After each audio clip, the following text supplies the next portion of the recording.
Olá! O vídeo a seguir é um capítulo do livro Graças a Deus pelo Bitcoin. Deixarei esse QR Code aqui na tela, caso você queira fazer uma doação via Lightning Network, para me ajudar a trazer mais vídeos como esse aqui no canal. Agora fique com o vídeo.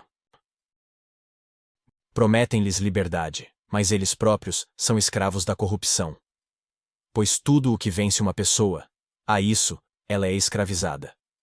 2 Pedro 2:19. A politização do dinheiro, a inflação e a moeda fiduciária permitem que os governos e certos indivíduos privilegiados colham onde não plantaram. Isso desincentiva o trabalho produtivo e valioso, e, em vez disso, incentiva o roubo de todos os tipos. O dinheiro destinava-se a armazenar o valor do trabalho ao longo do tempo, mas tornou-se a principal ferramenta para explorar a comunidade. As consequências desses pecados são significativas. Na verdade, eles afetam quase todos os aspectos da vida. Este capítulo explora uma coleção de atitudes morais e mal-estar espiritual, que são os maus frutos do dinheiro ruim. Pensem nas coisas do alto, não nas coisas terrenas. Colossenses 3:1. A inflação em nosso atual sistema monetário exige sacrifícios cada vez maiores da comunidade. Para preservar a riqueza em uma economia inflacionária, é necessário um grande investimento de tempo, energia e até dinheiro. Considere a prevalência de serviços financeiros, como investimentos profissionais, contabilidade tributária e planejamento de aposentadoria. Todos esses são mecanismos que, entre outras coisas, tentar superar a inflação. Nenhum desses serviços de consultoria de riqueza existiam como profissões sob o padrão ouro. Não havia necessidade deles. Como uma esteira que exige muito esforço para não chegar a lugar nenhum, o dinheiro quebrado exige que todos que queiram preservar o valor de sua riqueza trabalhem constantemente. Quanto mais riqueza uma pessoa tem, mais tempo, energia e dinheiro ela precisa para gastar na preservação da riqueza. Uma pessoa razoavelmente rica pode esperar gastar uma quantidade significativa de tempo pesquisando ações, fundos mútuos, imóveis e outros investimentos para vencer a inflação. No outro extremo do espectro, os pobres dependem da dívida. Devido à falta de renda e bens, as pessoas pobres estão sobrecarregadas com taxas de juros mais altas. Isso torna o pagamento mais difícil, criando ainda mais dependência da dívida. Este ciclo de dívidas é devastador emocionalmente, psicologicamente e relacionalmente. As pessoas pobres são forçadas a gastar uma quantidade excessiva de tempo e energia, tentando evitar esse ciclo de dívidas, ou tentando administrar esse ciclo de dívidas, depois de ficarem atoladas nele. Em todos os níveis de riqueza, o dinheiro tornou-se o principal impulsionador de muitas decisões na vida. Que trabalho devo aceitar? Quantos filhos devo ter? Qual partido político devo apoiar? Tais decisões são muitas vezes tomadas através das lentes nebulosas do dinheiro desonesto. Onde o propósito eterno de Deus para nossas vidas deveria fornecer discernimento e orientação em todas as decisões consequentes da vida. Agora o dinheiro ocupa uma parte muito maior de nossas vidas do que de outra forma. Em outras palavras, somos pressionados a confiar mais no dinheiro do que em Deus. Tereis balanças justas, pesos justos, um efa justo e um injusto. Eu sou o Senhor teu Deus, que te tirei da terra do Egito. Levítico 19:36. Neste versículo de Levítico, Deus exige uma troca justa e precisa, que dê tanto valor quanto receba. Uma troca que agrada a Deus beneficia ambas as partes da troca. A moeda fiduciária cria um ambiente onde as pessoas querem algo por nada. É o dinheiro que encoraja a redistribuição de riqueza em vez da criação de riqueza. Isso torna a ética dos negócios irrelevante para a pessoa média, incentivando uma mentalidade de ganhar a todo custo. Aqueles que confiam nos outros no campo econômico são vistos como ingênuos e frequentemente aproveitados. Com o sistema de moeda fiduciária em vigor, o foco não está mais nas negociações éticas, mas em progredir. Esse desequilíbrio leva a uma erosão fundamental da sociedade ao semear sementes de desconfiança. Essa erosão social talvez seja mais óbvia no uso da frase "são apenas negócios". A frase é usada para justificar todo tipo de comportamento injusto. Fronteiras éticas são cruzadas às pressas para ganhar trocas até o ponto em que a linha de base da ética não é mais reconhecível. Infelizmente, isso é visto até mesmo entre os cristãos que lidam uns com os outros. Aquele cujo coração é corrupto não prospera. Aquele cuja língua é perversa cai em problemas. Provérbios 17, 20. O dinheiro desonesto coloca o foco em ganhar a troca, em vez de criar valor mútuo para ambas as partes. Dinheiro ruim incentiva a enganar as pessoas, mesmo que não gostemos de pensar dessa maneira. Justificamos nossas ações subscrevendo uma visão de mundo que normaliza o comportamento injusto no reino do dinheiro. Nossa falta de compreensão do sistema monetário atual nos tornou escravos do dinheiro. Pois que aproveita ao homem ganhar o mundo inteiro e perder a sua alma? Marcos 8, 36. O dinheiro inflacionário incentiva o gasto indisciplinado. Mas o que acontece quando não sobra dinheiro para gastar? Em nosso sistema monetário atual, a solução é se endividar. A dívida está em toda parte e em todos os níveis da sociedade. Os consumidores assumem dívidas de cartão de crédito, as empresas emitem títulos para levantar capital, e os grandes fundos de hedge usam instrumentos de dívida complexos. Como mostraram as últimas crises financeiras, nosso sistema não é tão robusto quanto afirmam nossos líderes. Existem muitos bancos, empresas e indivíduos superalavancados por aí, alguns tão grandes que são designados como grandes demais para falir. Essas empresas assumem riscos substanciais, porque podem recorrer a resgates do governo caso suas apostas deem errado. Essa dinâmica de risco cria uma enorme confusão entre os participantes do mercado em termos de como melhor avaliar o risco e como alocar dinheiro e esforço. Além disso, o risco moral criado pelos resgates torna essas empresas inchadas, pois operam de maneira ineficiente porque se tornam menos sensíveis ao preço. Em suma, eles não se importam com o quanto gastam ou com o quanto se endividam, porque estão confiantes de que o governo acabará por resgatá-los. Aqui é onde estamos agora.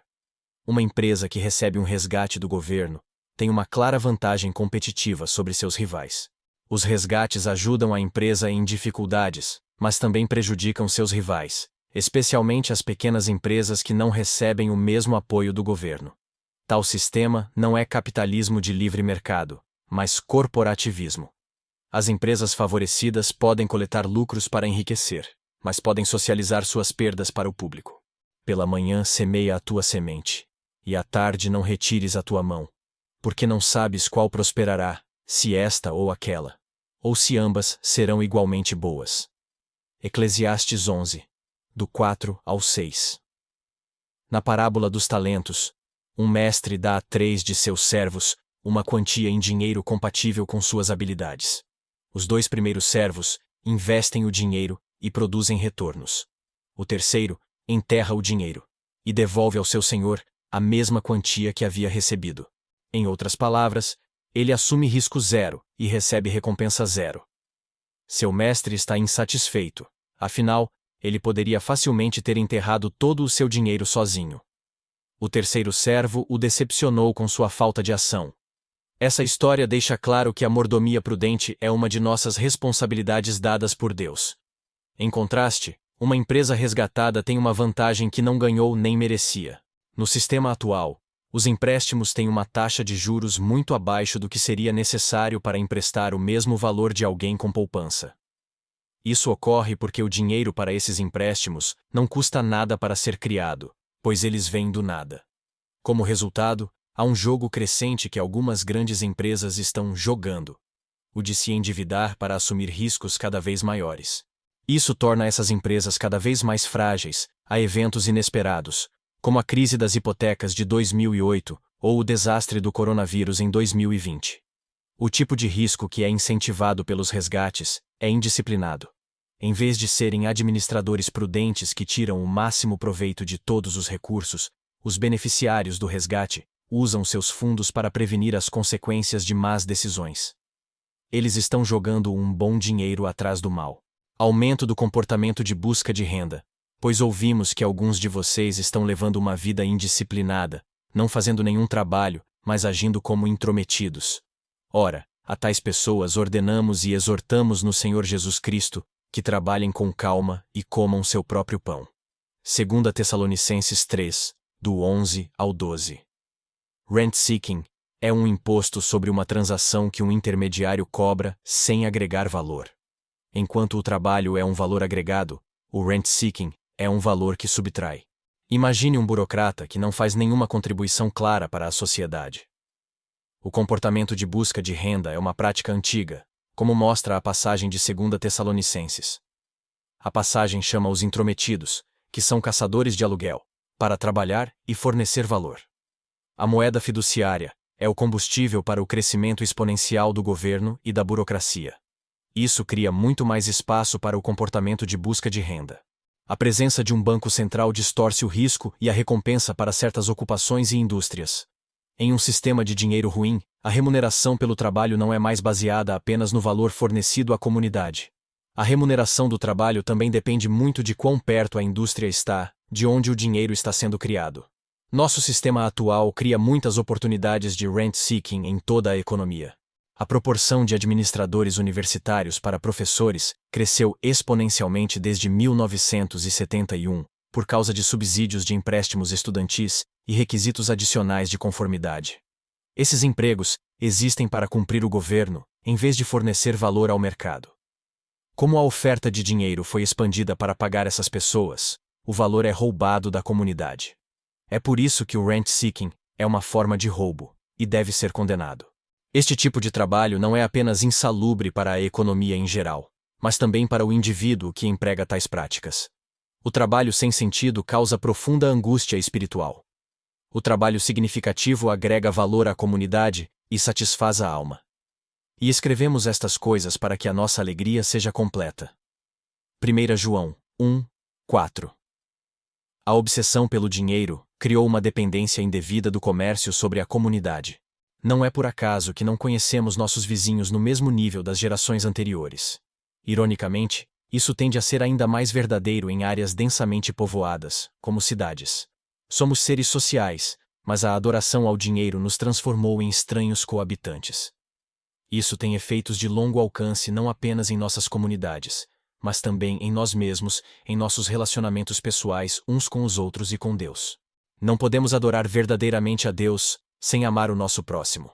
A cola de qualquer comunidade é o dever e a obrigação que temos para com nossos vizinhos. Então não é surpresa que a adoração ao dinheiro destrua a comunidade. Em um sistema de dinheiro ruim, o cuidado com os idosos, desprivilegiados e oprimidos é frequentemente terceirizado para o governo. Isso tira a responsabilidade individual e ocorre um deslocamento da caridade. Vivemos em um sistema que nos condiciona a sentir que enquanto os impostos forem pagos, a viúva e o órfão serão atendidos. A ação virtuosa individual é superada pelo sentimento de que votar em programas governamentais é igualmente útil. Estamos sendo efetivamente informados de que não precisamos cuidar de nossos vizinhos. Na realidade, tais programas falharam repetidas vezes porque, sem surpresa, é difícil ser eficaz em ajudar os outros quando o alicerce é construído com base no roubo e não na caridade. Em nosso sistema monetário atual, o governo pode alegar que resolve praticamente qualquer problema, criando um novo programa financiado por meio de dívidas. Conforme discutido no capítulo 3, a impressão de dinheiro novo não cria novos recursos. Expandir a oferta de dinheiro em um sistema de moeda fiduciária é roubo. Portanto, resolver um conjunto de problemas para um grupo de pessoas sempre cria problemas para outra pessoa. Em outras palavras, os programas do governo não são caridade, mas roubo. A redistribuição da riqueza por meio da inflação não é voluntária e ajuda um conjunto de pessoas enquanto prejudica outro. Pense novamente na lei de semear e colher. Se não investirmos tempo, energia e recursos em nossos vizinhos, não podemos esperar cultivar comunidades pacíficas e interdependentes. Sob nosso sistema monetário atual, a esteira fiduciária reforça narrativas divisivas que continuamente pintam nosso vizinho como nosso inimigo, que deve ser derrotado, superado ou eliminado do cargo.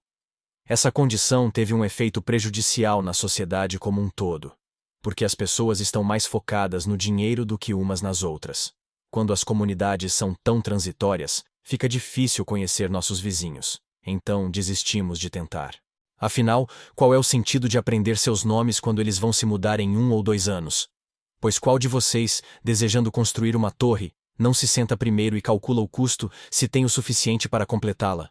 Lucas 14, 28. O Fiat fiasco dos últimos 100 anos promoveu a negação em massa entre os políticos e o público. Basta olhar para as afirmações de "too big to fail" durante a Grande Recessão, como evidência da recusa generalizada de admitir nossa realidade econômica abismal. Nosso sistema monetário atual é um sistema baseado em dívidas, onde dinheiro novo é criado por meio da emissão de novas dívidas. Esta dívida está disponível em todos os níveis, do governo dos Estados Unidos, por meio da emissão de títulos do Tesouro, para os consumidores, que recebem novas dívidas de curto prazo por meio de cartões de crédito ou empréstimos consignados. Em algum lugar no meio estão hipotecas, empréstimos para carros, empréstimos estudantis e títulos corporativos. Em um sistema monetário honesto, toda dívida representa dinheiro investido por outra pessoa. Ou seja, o dinheiro vem da poupança real de alguém, e a pessoa que empresta espera participar do lucro de um empreendimento específico. Em nosso sistema atual, a maior parte da dívida é apenas dinheiro recém-impresso. Vem do nada. Um sistema monetário honesto é aquele em que as economias investidas sempre excedem a dívida. Nosso sistema atual definitivamente não se enquadra nessa categoria. Considere a diferença entre pedir dinheiro emprestado, que um credor trabalhou duro para ganhar, versus pedir dinheiro emprestado que um credor simplesmente imprimiu do nada. Este último é talvez o exemplo mais saliente de flagrante comportamento de procura de aluguel. Quantas pessoas emprestariam a alguém centenas de milhares de dólares a 3% ao longo de um prazo de 30 anos com uma casa como garantia? Quase nenhum, porque poucos têm tanto economizou. E aqueles que o fazem querem mais de 3%, e não estariam dispostos a esperar 30 anos para um retorno.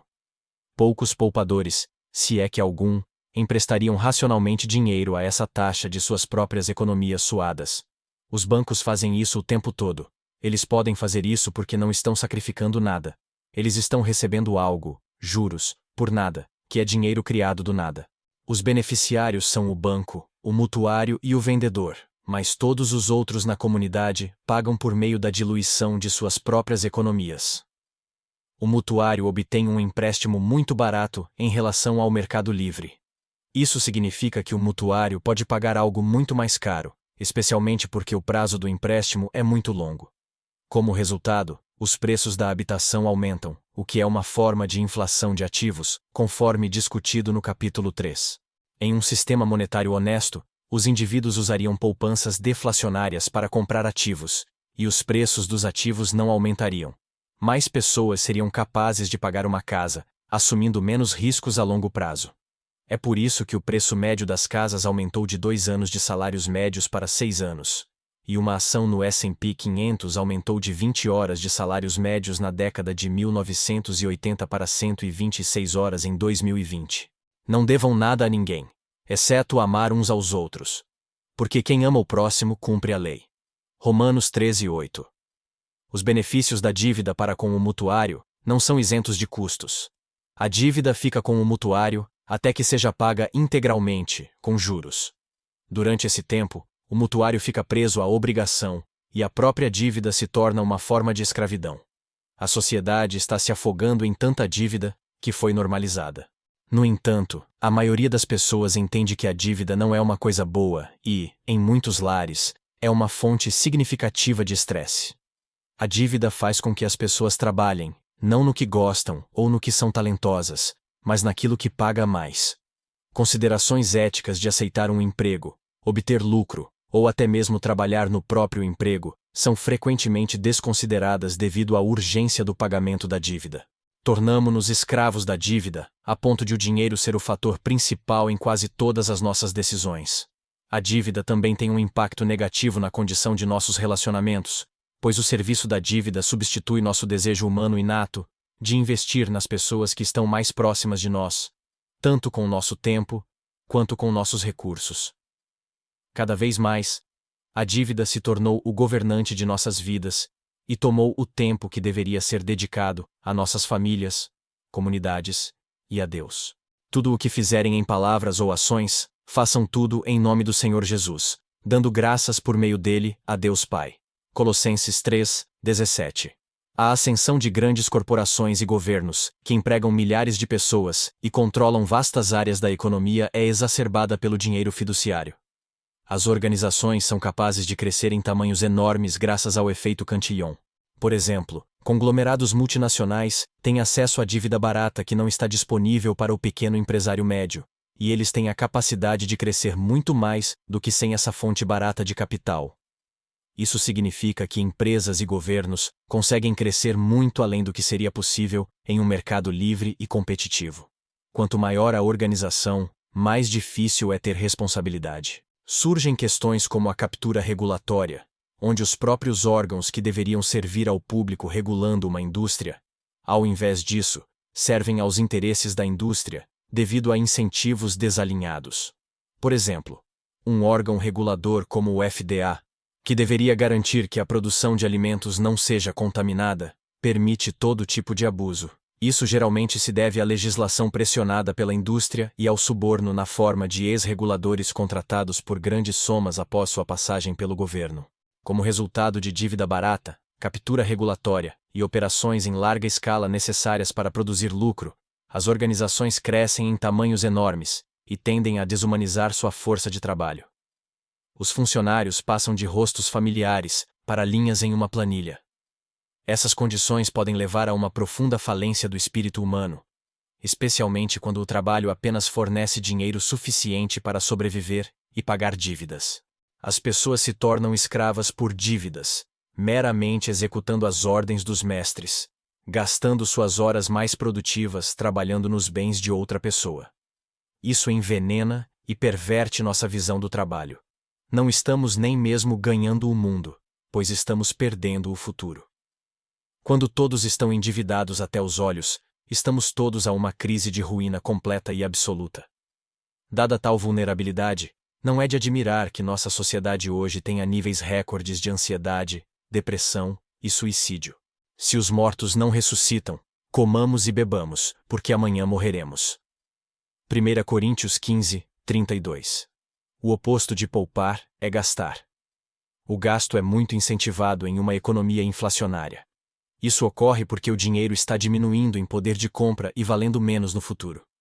Em outras palavras, uma moeda inflacionária é como um jogo gigante de cadeiras musicais invertidas. Quem ficar com o dinheiro quando a música parar, perde.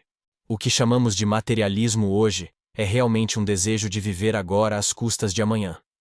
Ou o que os economistas chamam de comportamento de preferência de alta hora. De certa forma, as pessoas nas sociedades de dinheiro fiduciário acabam desvalorizando a parte posterior de sua vida em troca de um agora melhor. A virtude da prudência, ou o comportamento de baixa preferência, foi perdida para nós, e tem efeitos profundos em nível social. Nos Estados Unidos, mais de 80% das pessoas vivem de salário em salário. Uma comunidade que não planeja o futuro cai no caos. Uma comunidade que planeja se sai muito melhor. Dinheiro ruim cria menos incentivos para planejar o futuro. Além disso, investir a longo prazo torna-se difícil devido à imprevisibilidade do dinheiro ruim. A poupança é punida pela inflação, e a alternativa, investir, é um trabalho completo em si. Gastar, viver, comer e beber sem pensar no amanhã pode parecer mais racional, principalmente para quem não tem talento para investir. O dinheiro ruim priva a comunidade da esperança para o amanhã. Amanhã se torna menos previsível e menos valioso para economizar. A admoestação de Paulo de que a esperança na ressurreição é uma parte essencial do cristianismo ressalta esse ponto. Nossa esperança para o futuro é o que nos leva a planejar e trabalhar, e não apenas nos entregar aos prazeres mundanos enquanto ainda podemos.